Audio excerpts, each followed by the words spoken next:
From what I understand, they hit 41 bomber planes. 41.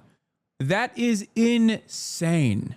Okay. And not a single Ukrainian operator or agent that conducted this campaign died.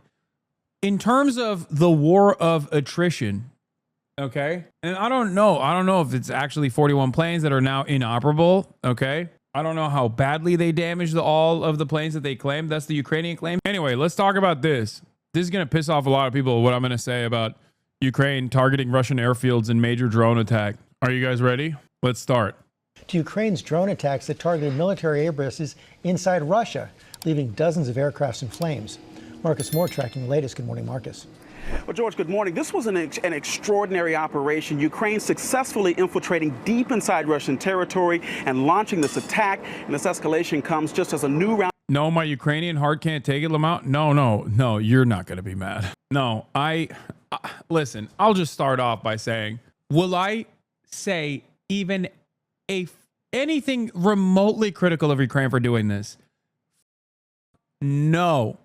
You can say lib take all day, every day. Is Ukraine completely armed to the gills by every single Western nation? Absolutely.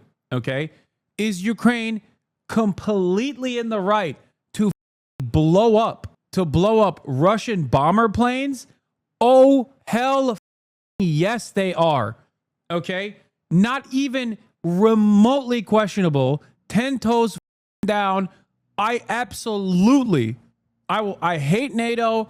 I hate American intervention. I hate what Russia has done, obviously, in Ukraine. There is no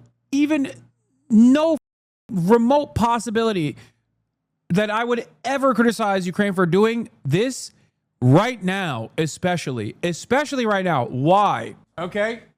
Why? Because not only did Zelensky basically get on his hands and knees, okay, and say, yes, master, I will do whatever the you want, as Donald Trump, being the moron that he is, that was being guided by Vladimir Putin into attacking Zelensky and humiliating him, embarrassing him, weakening his position as within the leadership structure of Ukraine, while also forcing him in to cutting a horrible deal for the Ukrainians after so many people have died. Vladimir Putin very clearly does not give a about doing a ceasefire. He recognizes the position on the ground. He recognizes that his forces in eastern Ukraine are dialed in, and he wants to try to decouple Ukraine from America while simultaneously advancing further into Ukrainian territory. It is very obvious. It is very obvious to me that these past 3 years especially have shown that as America's power on the global stage is waning, we are now firmly committed to regional powers behaving with might is right politics, okay? And one thing that I have seen from what Israel does and what Israel gets to do and how Israel retaliates, okay? Israel only responds to more vulnerable populations that it holds captive. Israel's response, for example, to Iran was incredibly limited in comparison to its response to Gaza, in comparison to response to even Lebanon, which was still infinitely more violent than what it did to Iran. But why? But still significantly more restrained than what it does to Gaza. Why? Because, I'm sorry to say this, but everyone is on their own. Okay? Everyone is on their own. And Russia, just like Israel, will only be forced to the table to engage in the act of bargaining when they realize that they've incurred penalties that are far too costly for the Russian government, for the Russian military. That's just true. So this act from the Ukrainian military was a last-ditch effort, to try and show Russia that they still got some smoke, that they can still make this costly for them. Okay? At this point, At this point, I go so far as to say this is, it's a way to get Vladimir Putin. If this is a way to get Vladimir Putin to recognize that this is too costly, okay, and more of this could potentially happen, then, then great. Hopefully they can get to the ceasefire, get to the table to do an actual ceasefire proposal. From what I understand, they hit 41 bomber planes. 41. That is insane, okay? And not a single Ukrainian operator or agent that conducted this campaign died. In terms of the war of attrition, okay? And I don't know if it's actually 41 planes that are now inoperable, okay? I don't know how badly they damaged all of the planes that they claimed. That's the Ukrainian claim, so I'm sure the number is lower than that. All I'm saying is, contrary to what Israel did in Lebanon with the pager attack, this one, I think is infinitely more valid, regardless of who is giving total backing to Ukraine, which is the entirety of the Western world. Well, not as much anymore. I'm telling you right now, it would be unimaginably hypocritical of me not to praise what they did while simultaneously talk about Hezbollah attacking Israeli military targets. Okay? In an effort to cause some kind of penalty to the state that is conducting a genocide. You don't actually think someone like Putin will sign a deal, right? Like, why are we just removing reality and thinking he's some thought-provoking man that will peacefully chill out? Did I say that? Did I say he'll peacefully chill out? No, I didn't say that at all. I said, if this becomes costly enough, only then will he look at the deal in front of him and recognize it as a good one. If he doesn't consider this deal to be a good deal, as he currently does not, because he thinks he can get more gains on the ground, he can have a better foothold by militarily punishing Eastern Ukraine and overtaking pushing the battle lines further and further towards Kiev. I think it's a valid one, hopefully in the direction of a ceasefire. Round of peace talks is set to get underway. This morning, astonishing footage capturing in real time Ukraine's surprise drone attack on some of Russia's key airfields. Smoke rising into the air, the coordinated drone strike hitting at least 4 locations, crippling nuclear-capable bombers stationed deep inside Russia. It looks like around 30% or higher of their strategic bombers were destroyed. Some of these drones were as low as $500, taking out $1 million aircraft. It was a blow tactically, it was a blow strategically, and it was a blow politically. This video shows the widespread damage. More than 40 aircraft in flames following an operation that Ukrainian President Volodymyr Zelensky said was one for the history books. An attack that Ukrainian sources tell ABC News was a year and a half in the making. The drones capable of striking Russia after first being smuggled into the country on what appear to be shipping containers. The containers equipped with retractable roofs that could be opened remotely. And when the timing was right, Ukraine struck. Drones seen here in video shared online flying out on their mission. The Ukrainians did not inform the U.S. ahead of time. The apparent escalation in this war comes as President Trump... Cap. I guess the only reason why I would believe that is because they just don't trust the Trump administration not to leak the details to Vladimir Putin ahead of time. Under different circumstances, I'd be like, I don't believe that. I would go so far as to say that America had a hand in this operation. But I feel like that's giving too much credit to the American intelligence agencies and not enough credit to where the responsibility is, which is, like, I'm more willing to assume that they were in cooperation with, like, the European intelligence communities. Russia is obligated to Cold War treaties like SALT and START, require them to be based at observable locations for satellite verification. Makes you wonder. CIA established 15-inch bases in Ukraine designed to do operations in Russia. I mean, I still think that America had a hand in this. Okay, I do. Nothing that Ukraine does, America has a hand in everything that Ukraine does. Okay. However, the reason why it's more believable than ever before is because of America's current posture.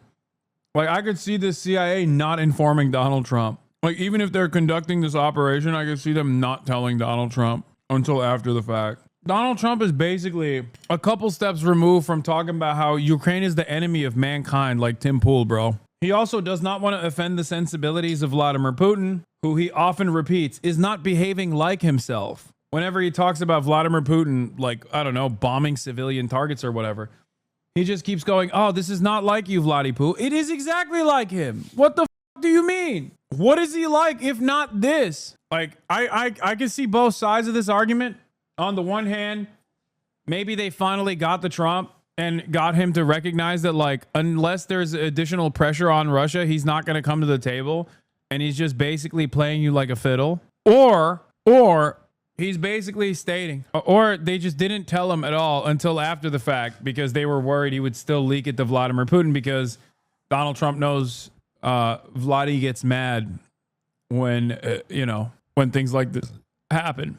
And I'm sure Vladimir Putin, with the remaining bombers that they have, will probably punish the Ukrainian civilian population for this. Has criticized Putin's attacks on civilians and grown increasingly impatient with both sides, threatening to walk away from peace talks. The second round of peace talks set to get underway in Istanbul, Turkey, with so much at stake. But this is also happening right. Can we all admit that Turkey is not only at the table, but is the table? And that Ukraine probably did this because they're jealous. They're jealous of Turkey's involvement. They did not want Turkey to be so prominently featured in this peace process. Isn't Erdogan a Georgian? He is, yeah. The volley of attacks we saw this weekend, including Ukraine's surprise strike, I think shows that both sides are capable and are prepared to keep fighting this war that's been on now for 3 years. Michael. Yeah, they've shown that, Marcus. Thank you so much. Ukrainian and Russian delegations are in Istanbul for peace talks.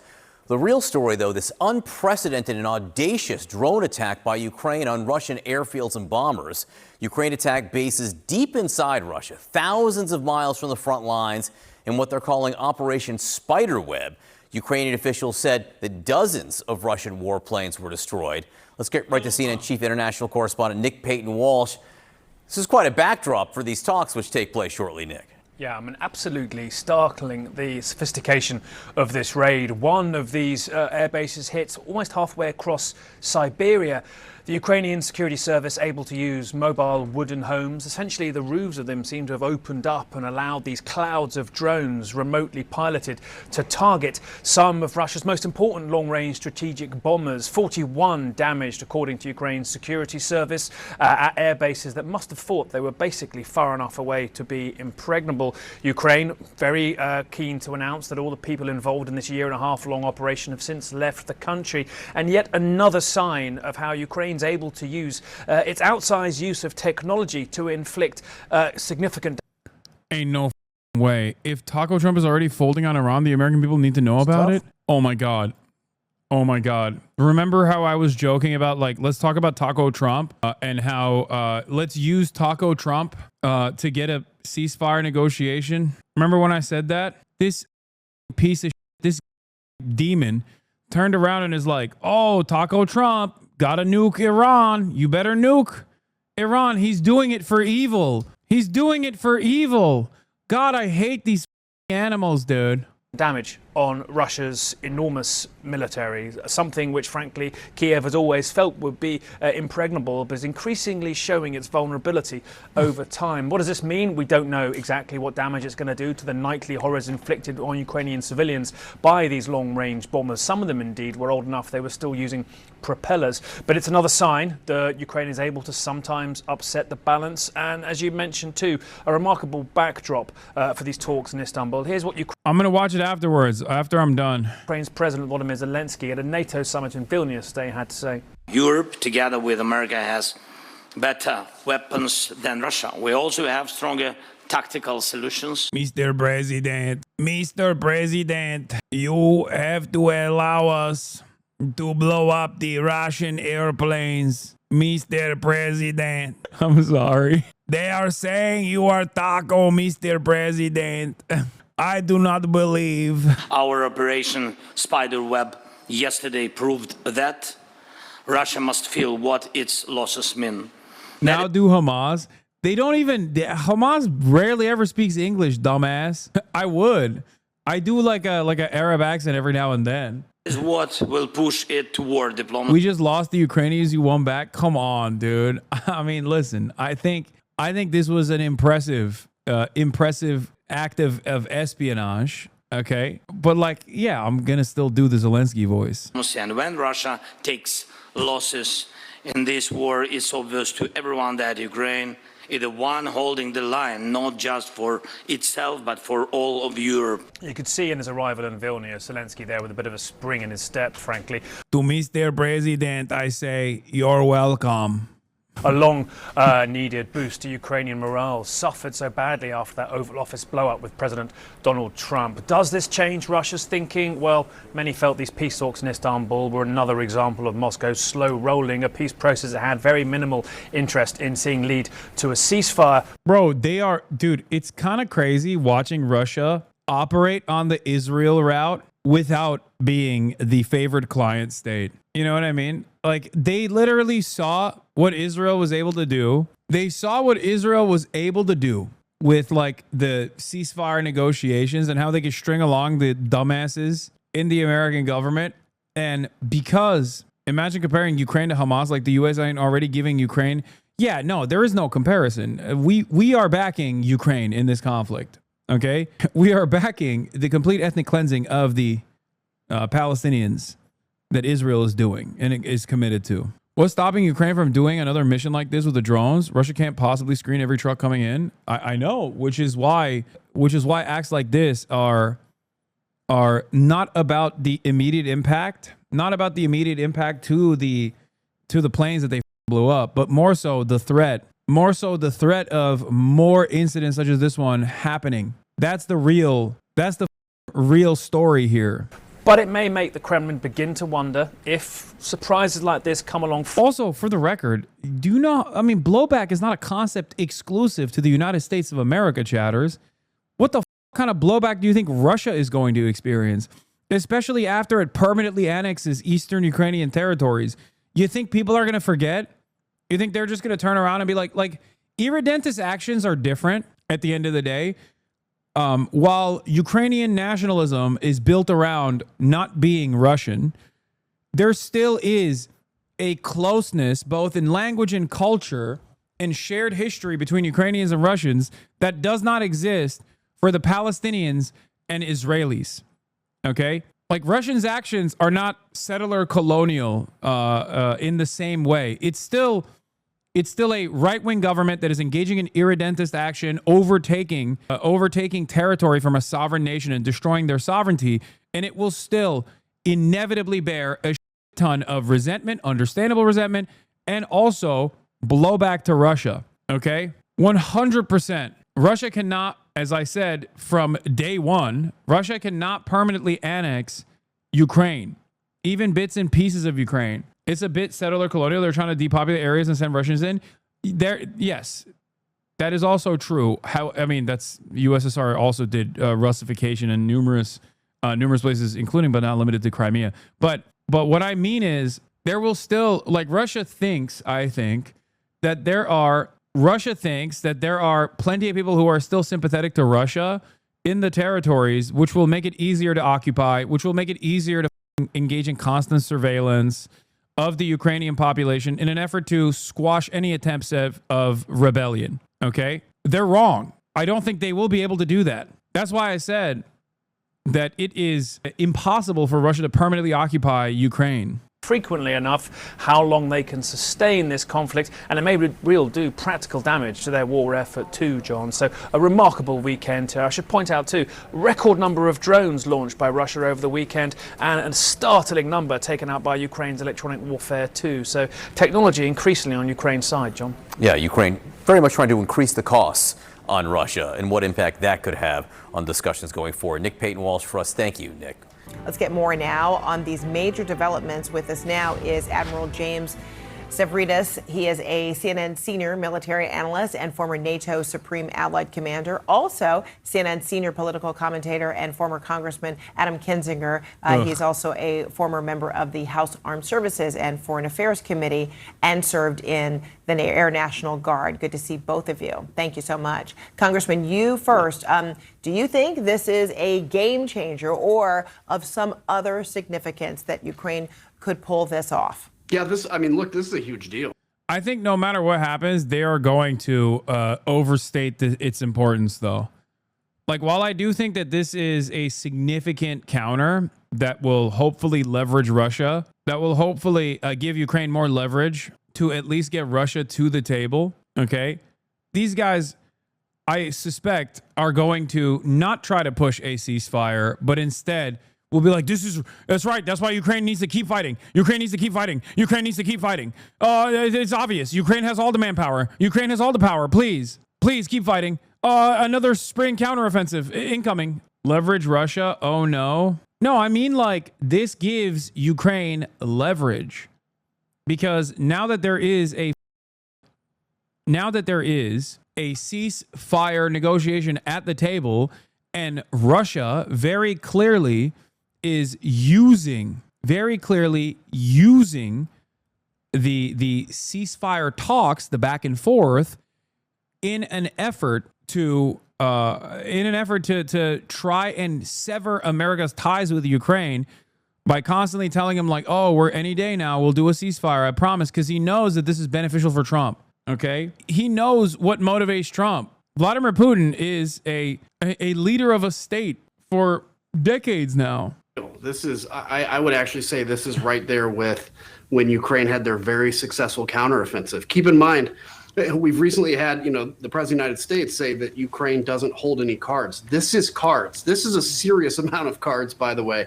Potentially taking out a third of Russia's bomber force is what this could potentially be, is a hit like no other. And keep in mind, Ukraine is actually winning this war as a defending country. All you have to do to win is keep defending until the attacker runs out of combat power. At the beginning of the full-scale invasion, Russia occupied 30% of Ukraine. Today, it's 18%. They've lost 1 million men, casualties in that process, and now potentially a third of their bomber force. Oh my God, I can't listen to this. Oh my God, I called it. Oh my God, I called it. Instantly, dude. Insta-lock. Adam Kinzinger, dude, Ukraine is eviscerated. Ukraine basically cleansed the entire Russian population of armed and able-bodied men. They can keep going. They're winning right now. We have to keep giving them our old dusty equipment. Delusional, dude. Delusional. Oh my God, I hate these people. I hate them so much. What a crock of shit. No, this is good as long as it actually offers Ukraine leverage to force Russia to a ceasefire. But of course, liberal war hawks are so bloodthirsty that they're like, oh, it's over. The dynamic shifted in favor of Ukraine once again. This is a really big deal, potentially going into negotiations. And keep in mind, up until this point, Russia's been attacking indiscriminately civilian targets in Ukraine all week, all month, and frankly, the entire war. So, Admiral, what does this say about you? You don't like Ukraine propaganda from Republicans? Adam Kinzinger is a former Republican, okay? He's now a rhino. And secondly, I don't like people lying, okay? I don't like people lying, and I especially don't like people lying when they're lying to continue conflict. Ukraine's, is it heightened intelligence gathering, or is it a new directive or strategy? It's all the above, and I'll add a couple. It is a clever. I don't understand how this is supposed to give Ukraine leverage. I mean, it gives Ukraine leverage in the sense that, like, we can strike within Russian territory and craft a incredibly sophisticated counter campaign that strikes, bro. They struck literally targets deep inside of Russia. Okay, that in and of itself is a significant blow to the Russian confidence. Like, a lot of people who want to be anti-imperialist right now turn around and act as though, oh, well, October 7th happened. Didn't you know what Israel was going to respond with? Like, the do you mean? These guys have been getting absolutely destroyed. Okay. And on top of that, they turned around and said yes to a horrible ceasefire deal. A horrible ceasefire deal in an effort to just say, like, all right, whatever, Mr. President, Mr. Trump, Mr. President, it's okay. Sure, we'll fold. We'll do a ceasefire. Only to turn around and have Vladimir Putin use the ceasefire negotiations to basically try and undermine the relationship that America has with Ukraine, despite Ukraine being a proxy for the United States in this endeavor.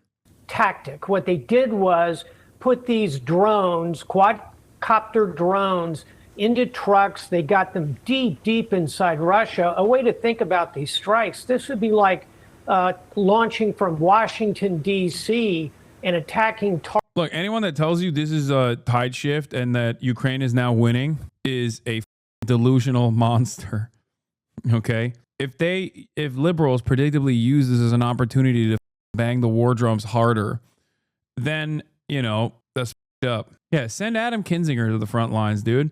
Ukraine clearly is lacking in manpower. It's not just about arms. It's about men who can hold said arms. Send his ass to the front lines, dude. Targets in Los Angeles. I mean, Russia's a huge. Remember the incursion into Russia? How did that go? No, that was the Kursk counteroffensive is entirely different than this. This is an insurgency, okay? The Kursk counteroffensive was utterly meaningless at a time when Ukraine did not have any resources to defend the eastern Ukrainian territory from Russian encroachment. That is completely different than being able to pull off a attack such as this one deep in Russian territory without having any Ukrainians die in the process. This is insanely cheap. And because it's insanely cheap, it means it can happen again. Do you not understand? Do you know how costly the Kursk counteroffensive was? Like, an incredible amount of resources was shifted into encroaching in the Russian territory at a time when every single able-bodied man is needed on the front lines. And Russia basically took advantage of that. Russia took advantage of that and further encroached into eastern Ukrainian territory. This, on the other hand, is literally nothing. It's the most cost-efficient way of penalizing Russia. Huge country, largest in the world. These strikes are at distance, exactly as Congressman, and by the way, you left out his most important credential for this conversation. He's an Air Force pilot, so he really understands the air distance equation and how. Yeah, not only that, they might already have containers with more drones in Russian territory. Now Russia's forced to spend time and money checking every container in the nation. There's that too. Like, it did take a year of planning, to be fair, sure, but it doesn't matter. It still doesn't matter. It is an incredible cost to Russian defenses. How remarkable this is. So, Fred, put together the unmanned technology. Like, this is different than even when they do like drone strikes in like Moscow and because they'll do that every now and then Russia will retaliate in kind with significantly more force. They're not blowing up. They're not sending a drone into a residential complex. This is a targeted strike on Russian military capabilities deep inside of Russian territory. I'm not saying this is going to win the war, okay? Of course not. But this is so costly because it penetrates the security veil that every nation state needs to uphold. It causes instability. It causes fear. Even if the Russian forces in this process show a strong, act like nothing all that significant took place, they absolutely are worried about this happening again and again and again. Russia is a massive country.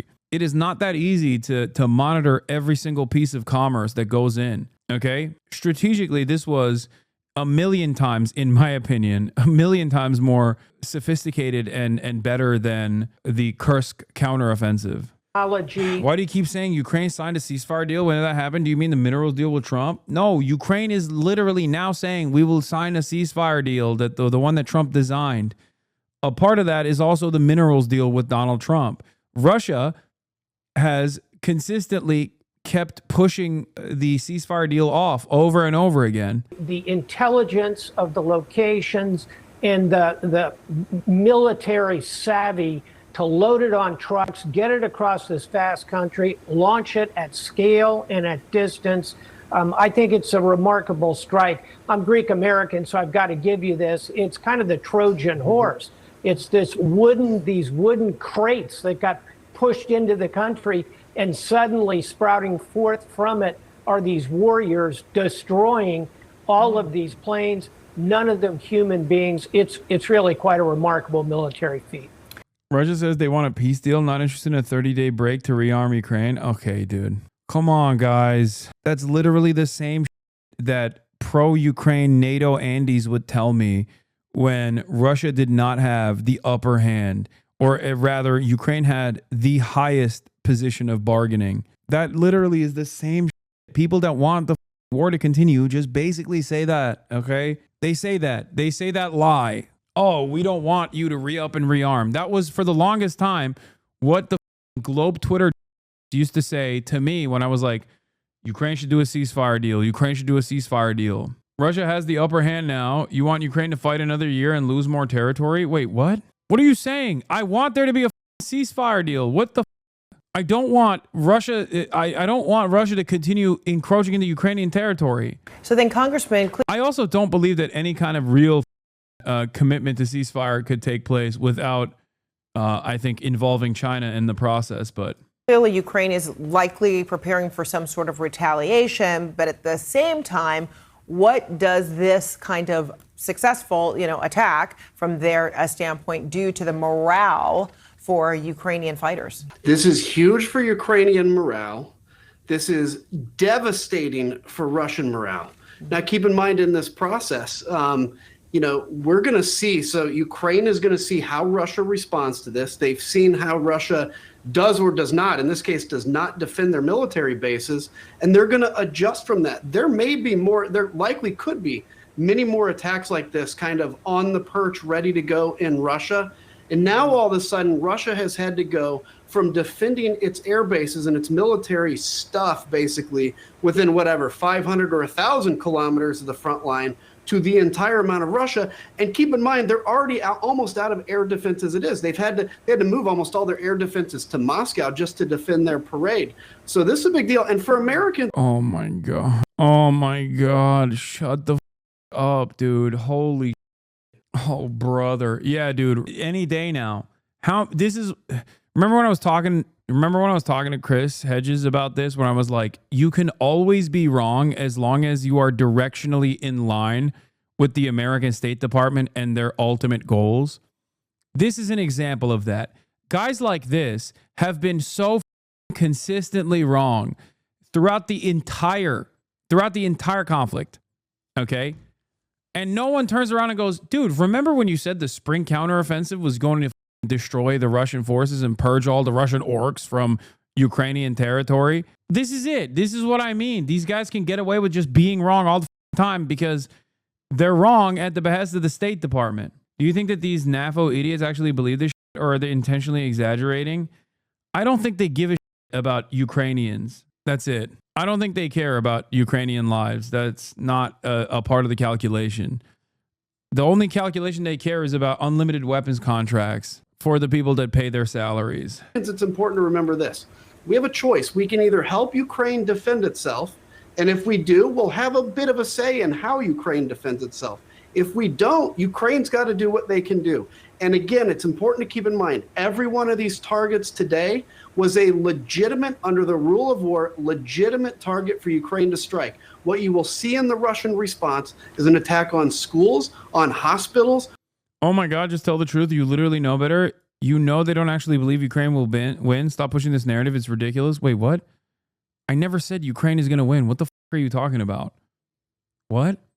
I'm saying that Ukraine actually making this as costly as possible for Russia will at the very least force Russia's hand into coming to the most favorable ceasefire terms that Russia will get, barring Russia directly murdering more Ukrainians and encroaching further into Ukrainian territory. I already said liberals are stupid for claiming that this is a real tide shift and that Ukraine is going to win now. They always say that, and they're going to keep saying that over and over again, despite the fact that they are constantly wrong.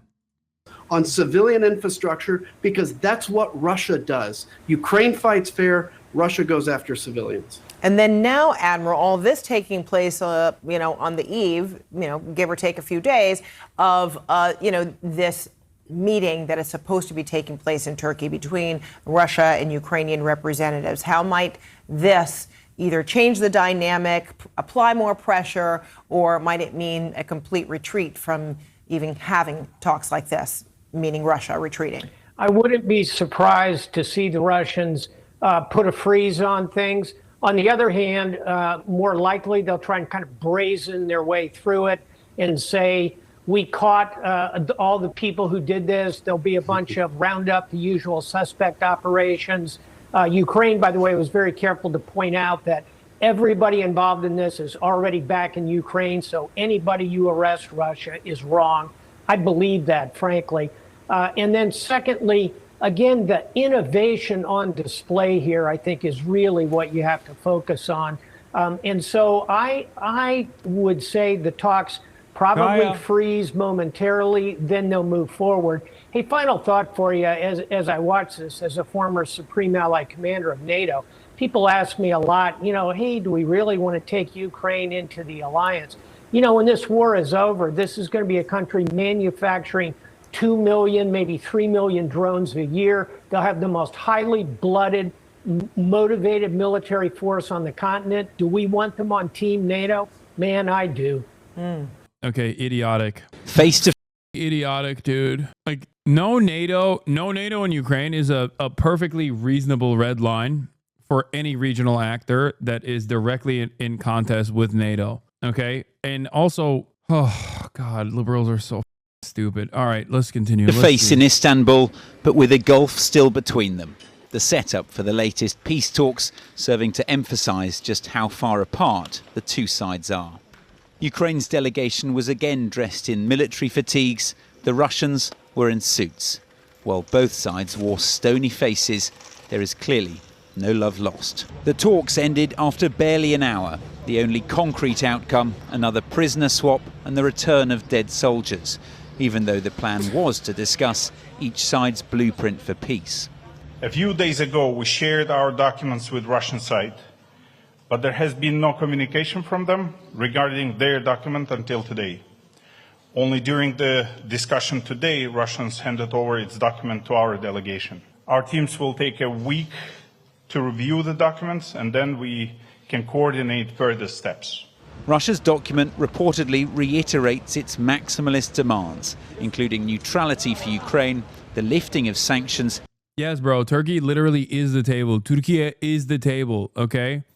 Not just at the table, is the table. And recognition of its territorial claims. The memorandum is quite detailed, worked out on our part. That is why the Ukrainian side decided to study it.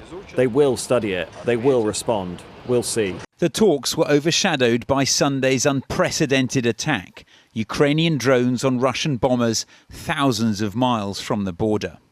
This drone attack was humiliating for Russia and will undoubtedly prompt...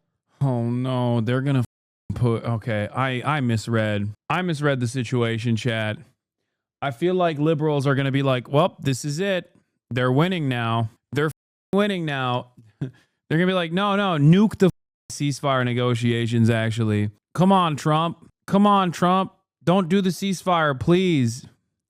Please, just one more lane on the highway and just one more howitzer, okay? And any day now, Ukraine will turn around and start drafting 18-year-olds, and we will be able to eventually destroy the Russian orcs or whatever the holy They're unironically acting like gamblers. Can't quit on a hot streak. Can't quit while you're losing either. Yeah, except America is gambling with someone else's money. The money in this process is Ukrainian lives. It's not American lives. And America also doesn't give a shit about American lives either. Let's be real. ...to response. Now, the Kremlin hasn't said what that might be, but plenty of hardliners have been offering their thoughts, with some even calling for a nuclear attack on Ukraine as retaliation. Not the kind of rhetoric you'd associate with a country that claims to want peace. But on Russian state TV, there was no mention of the attack ahead of the talks. Moscow's keen to play down its impact. And